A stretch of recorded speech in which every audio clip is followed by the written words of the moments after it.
ഈ മഹാസദസ് ഉദ്ഘാടനം ചെയ്ത ബഹുമാനപ്പെട്ട മുഖ്യമന്ത്രി ശ്രീ പിണറായി വിജയൻ, വേദിയിലുള്ള മന്ത്രിമാരെ, എംപിമാരെ, MLA മാരെ, ഉദ്യോഗസ്ഥ പ്രമുഖരെ, എൻ്റെ പ്രിയമുള്ള കൊല്ലം കലാസ്വാദകരെ, കഴിഞ്ഞ ദീർഘമായ ഒരു പ്രസംഗമില്ല, 1-2 ചെറിയ കാര്യങ്ങൾ മാത്രം പറയാം. കഴിഞ്ഞ 3 ദിവസം അല്ലെങ്കിൽ 4 ദിവസമായിട്ട് കൊല്ലത്തിന്റെ കലാസ്വാദകരെ പറ്റി, കൊല്ലം ജനതയുടെ ആവേശത്തെപ്പറ്റിയൊക്കെ ഞാനിങ്ങനെ പല പത്രമാധ്യമങ്ങളിലും പറഞ്ഞുകൊണ്ടിരിക്കുകയായിരുന്നെങ്കിലും ഒരു ചെറിയ അങ്കലാപ്പ് എനിക്കുണ്ടായിരുന്നു, ഒരു മത്സരാർത്ഥിയുടെ അങ്കലാപ്പ്. എല്ലാവരും വരുമോ, ഇതേ കണക്ക് ഇത്രയും വലിയ ഒരു സദസ്സ് നിറയുമോ? ആദ്യം തന്നെ കൊല്ലത്തെ കുറച്ച് കാണിക്കാൻ അല്ലെങ്കിൽ കുറച്ച് കാണാൻ ഒരിക്കലും ആരും തയ്യാറാവരുത്. അത്ര മനോഹരമായ ഒരു സദസ്സാണ് നമ്മൾക്കിവിടെ ലഭിച്ചിരിക്കുന്നത്. അത് എല്ലാ കാലവും ഒരു സദസ്സാണ്. രണ്ടാമത്തെ കാര്യം, സത്യപരമായിട്ട് പറയുകയാണെങ്കിൽ കുറച്ചു കാലം മുമ്പ് വരെ കലോത്സവങ്ങൾ, പ്രത്യേകിച്ചും സ്കൂൾ കലോത്സവങ്ങളൊക്കെ തന്നെ പങ്കെടുക്കുക, സമ്മാനം വാങ്ങുക, അതോടുകൂടി അതിന്റെ ദൗത്യം അവസാനിപ്പിക്കുക, അങ്ങനെയായിരുന്നു. 9ാം ക്ലാസ് 10ാം ക്ലാസ് ഒക്കെ വന്നു കഴിഞ്ഞാൽ പിന്നെ കലാരംഗത്തേക്ക് തന്നെ രക്ഷകർത്താക്കളും അധ്യാപകരും വിടാത്ത തരത്തിൽ പഠനം വേണ്ടെന്നല്ല, കല അതിന് മാറി നിൽക്കുന്ന ഒരവസ്ഥ ഉണ്ടായിരുന്നു. പക്ഷെ അതിന് വിപ്ലവകരമായ ഒരു മാറ്റമാണ് ഇത്തരത്തിലുള്ള യുവജനോത്സവങ്ങൾ അല്ലെങ്കിൽ കലോത്സവങ്ങൾ നിർവഹിച്ചത്. ഇന്ന് സമ്മാനം നേടുന്നതോടൊപ്പം ഇവിടെ സമ്മാനം നേടാത്തവരും നല്ല പെർഫോമൻസ് ആണെങ്കിൽ ഒരു ജീവിതം, കലയിലൂടെയുള്ള ഒരു ജീവിതം കാംക്ഷിക്കുന്നവരാണ് ബഹുഭൂരിപക്ഷവും. ഇപ്പൊ വിമൽ പറയുകയുണ്ടായി,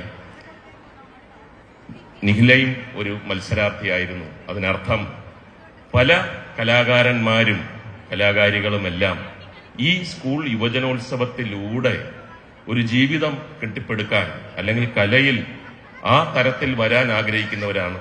15 കൊല്ലം മുമ്പ് ഒരു ദിവസം, ഞാൻ സിനിമയിൽ അഭിനയിക്കുന്ന കാലമാണ്, MLA അല്ല, എനിക്കൊരു എഴുത്ത്, എൻ്റെ ഒരു സുഹൃത്ത് എൻ്റെ കയ്യിൽ നിന്നും ഒരു എഴുത്ത് ഇല്ലൻ്റിൽ കിട്ടി.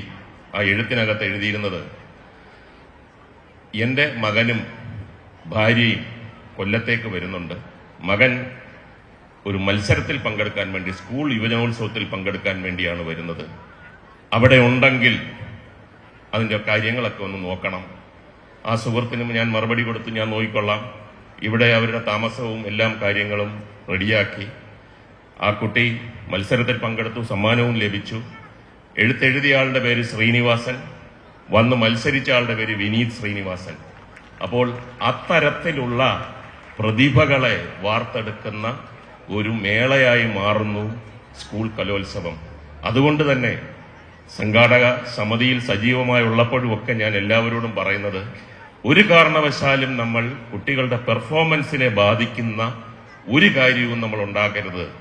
ഞാൻ മത്സരിച്ചുകൊണ്ടിരുന്നപ്പോൾ ഒരു കാലഘട്ടത്തിൽ എറണാകുളത്ത് ഫൈൻ ആർട്സ് ഹാളിൽ